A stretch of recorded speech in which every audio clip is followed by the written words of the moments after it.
Honorable DGP Sir, Shikha Ma'am, Joint Secretary Narendra Garu, Sriram Garu from Center of Excellence, my colleague Harshvardhan from Cyber Security Wing of Telangana Police, industry, partners, academia, and most important, our college students, participants of Hackathon. Good morning to all of you. Andariki namaskaram.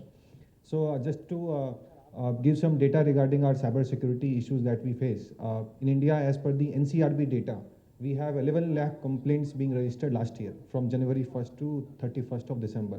So that translates to 2 complaints per minute. So I think we have started our conference at 11 o'clock. So in last 30 minutes, there would have been at least 60 complaints being registered. And this is data which is available publicly. A lot of people who go through the cyber fraud, they don't even register the complaints that they have. And the transactions are also huge. For example, last year, if you see the quantum of transaction that was basically reported as fraud, it came out to be 7,500 crore rupees, which is equivalent to $1 billion. Now, second issue that Sriram Garu had addressed, that we take pride in the fact that we have a center of excellence in Hyderabad. Now, in this whole cyber domain, there is an immense opportunity. So, for example, if you see, there is a startup called Wiz, W-I-Z. So it's an Israel-based startup. It was started in 2020. And among all the startups which have started in the last 20-30 years, it has the track record of going from $1 million to $100 million revenue in the shortest possible time. And it's a startup in the field of cybersecurity only. It has around 400 employees. And just last month, Google offered $23 billion to take over this company. Now, $23 billion is a huge amount. If you look at the takeover of WhatsApp, I think it was offered at around $19 billion. Instagram was at $2 billion. It was offered at $23 billion. Now, despite giving so much money, the CEO of the company refused that no, we have further opportunity, we'll grow big.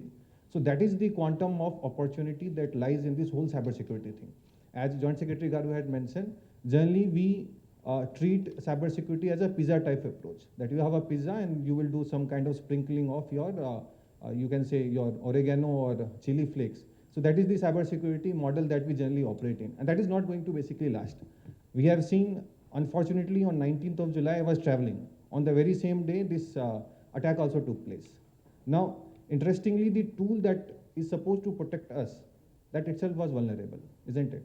So in security parlance, we say that we should never check in a code on a Friday. Unfortunately, the code was actually checked on Friday. And because of that, that vulnerability took place. I had to suffer. I was given a boarding pass which was issued manually by Air India Express. Other airlines also did the same thing.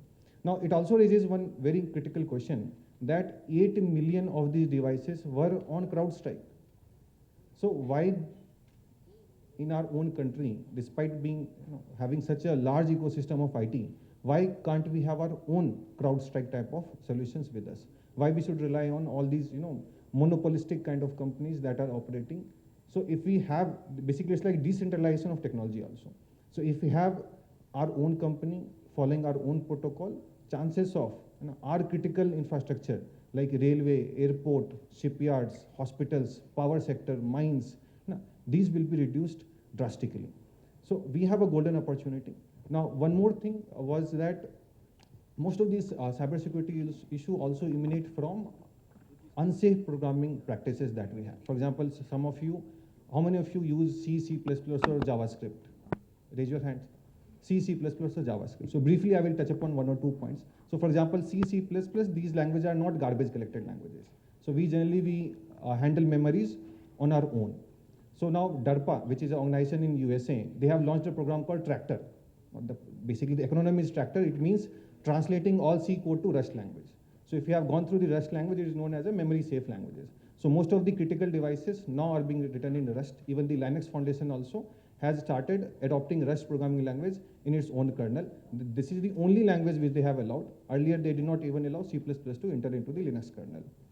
Second would be, for example, if you are using a JavaScript library, these are all shiny libraries. You have NPM packages, but most of these NPM packages also are getting compromised. There are some popular JavaScript libraries which are getting downloaded millions of times per day. If some vulnerability takes place in that, what will happen to our ecosystem? So focusing on all this, it's a great opportunity for all of us. We had 10,000 participants this year. I hope some of you in future will try to establish a unicorn in Hyderabad based on cybersecurity industry. Thank you for giving me the opportunity.